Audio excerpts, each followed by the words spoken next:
These are the top 3 tier 10 tank destroyers that are easy to play and you don't have to spend a dime to get, and what's even better is everyone hates playing against them. We are basing the video on the highest win rate tanks, so no raging in the comments about how the STRV 103B isn't here. Don't worry, I've got your back and that'll come later in the video. It's no surprise that in the first place we have the Bobjet, which turns even the biggest of buffoons into a wrecking ball buster for your team, and to turn even the Unicums on the enemy team inside out, wondering what day of the week it is.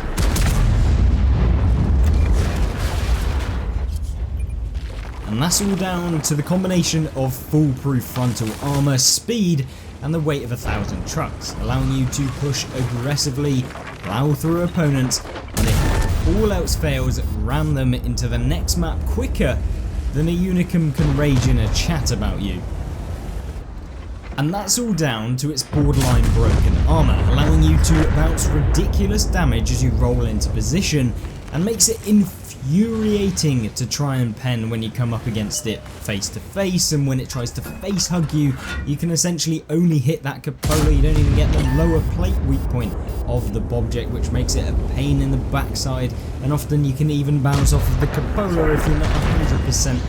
using your aim correctly. So yeah, it feels a little bit annoying to say the least, which is why this tank is very, very powerful, and it is just generally has few frontal weak points that are annoying. And of course, when it takes a fat steaming 650 alpha dump on you and reloads to take another one just 13 seconds later, and its speed being upwards of 50 kilometers an hour, which is just a meme when you're unleashing the people's elbow on those lightly armoured tanks. A good Object 268 version 4-player pushing hard into a position like this can single-handedly win flanks and have a huge impact on the game as you push forward and you're just constantly abusing that frontal armour, ramming, dealing that high amounts of damage regularly, and when you are essentially being on that front foot where you are the one attacking and of course dominating the game in the way that you actually want to, as opposed to being forced into a more passive approach like you see with tanks like the, I don't know, the Waffly 100, the Gorilla 15. This is a very much an aggressive, more action playstyle than a lot of the other tier 10 TDs. The next Ho on the list is the Ho-Ri, I'm sorry. It's honestly a bit of a clubber though. When you play this tier 10 Japanese TD, can be a bit of a troll with its armour of rewarding that angling mentality, whereby you can essentially make the upper plate an auto bounce for a lot of players, which means that if you wiggle, opponents lose so many brain cells they end up in the negative. But of course, those of you who are subscribed don't ever end up like this, so to the non-subs, you know what to do. Now of course, when you are facing frontally towards an opponent and you aren't angling, this armour becomes a little bit lackluster, and the upper plate can be an easy pen. For anything with kind of like 240 pen, you're basically going to go straight through the frontal armour of this tank, or the frontal upper plate I should say. Not the superstructure though, because that has 300 mil, but it's not really a big problem. The only other problem is that when you do try and angle, you do expose that kind of Type 5-esque kind of upper plate area, and of course the side armor is absolute dog and can be penned by anything with a 151mm or higher caliber gun, so essentially you get overmatched in the side, which can be a pain in the backside. But of course that is mainly down to opposing TDs that are going to be able to do that, so you may not want to side scrape against people like that, but you can do a little bit of side scraping here and there, especially against medium tanks, and that's really going to be what benefits you, since you do have that 700 alpha, and so you can basically pump those pesky mediums and lights and end up coming away with a much better trade than they are going to receive. And when you have 305mm of standard pen on that big boy gun, there are a few tanks that can really pen you and deal more damage in return, that is going to cause you to scurry off back to the garage as quickly as they are if you're playing it correctly, and of course not exposing yourself. It's a steamroll, you're going to get steam hammered like most tanks in the game, but it definitely feels like a bit of a good one considering what this tank is all about. And what's good about this tank is it also gets 7 degrees of gun depression, which is pretty good for a style of TD like this. And it also has that low speed, but it feels surprisingly agile when you're playing it, and the traverse speed also feels a little bit chatted as well, so you're able to turn quite quickly. It feels nowhere near what the Jaeger feels like in the game. It's a lot more fluid. It feels like you can turn around and you can hit people a lot easier than the Jaeger can, and feels a lot less clunky, I could say. Even if the stats don't necessarily reflect that, it does feel just that little bit better than the Jaeger when it comes to its handling, and that is why I guess you have the lower alpha than the Jaeger itself.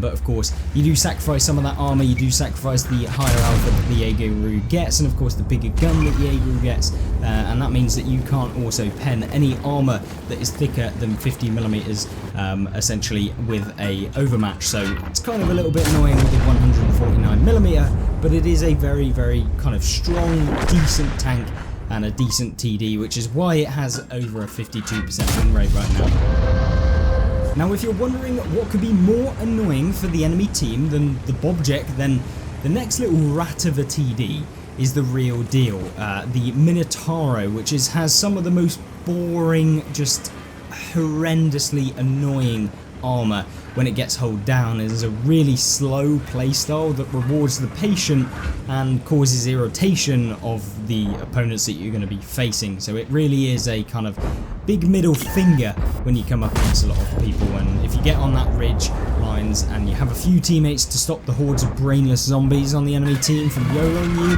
when you take that 23-second reload, the tank is very good. And the tank is very slow as well, so getting up to top speed is just a pain. The top speed of 30 kilometers an hour is just pretty bad, and equally the 8-second intricate reload super annoying, but it does do that 530 alpha, and it can, if you take it for essentially a kind of a single shot gun that just reloads super quickly and then has a long reload where you just basically have to hide behind something or avoid taking any shells, just basically pulling around an obstacle. This tank is very good, and essentially you just play it like that single shot playstyle, and that's how this tank can come away with like 10k, 11k, 12k damage games and upwards of that with some of the best players playing in them. And it does have that kind of potential. Damage per minute wise, not amazing, 2800 base, but it's still pretty decent, and it's that armor that really makes this tank combined with that alpha damage, and why a lot of people like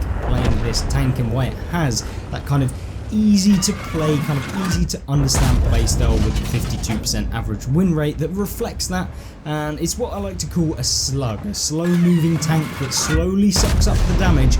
throughout the game, and not one for the boys looking for action. Obviously these are only the top 3 average win rate tanks that we have in World of Tanks, but there are a few honourable mentions for more experienced players that are actually super strong and super competitive, such as the Gorilla 15, which requires perfect placement as it offers very little armour, and also no real forgiveness for anyone if you make any misplays, so newer players are going to horribly hate the Gorilla, as well as that dispersion and the small gun arc makes it a little bit more difficult to play, and it requires that good positioning, but its gun is great when you do manage to get it working, and of course it can demolish straight through a load of opponents in the game if you do get into those godly positions and you know where they are and how to play the game of World of Tanks, if you know what I mean. Tactically, yeah, this tank is very good, but of course its accuracy is a little bit of a lie, and of course we did a video on that you can go and have a look at. I will link that in the pinned comment section. Similarly, the STRV-103B, which we mentioned at the start of this video,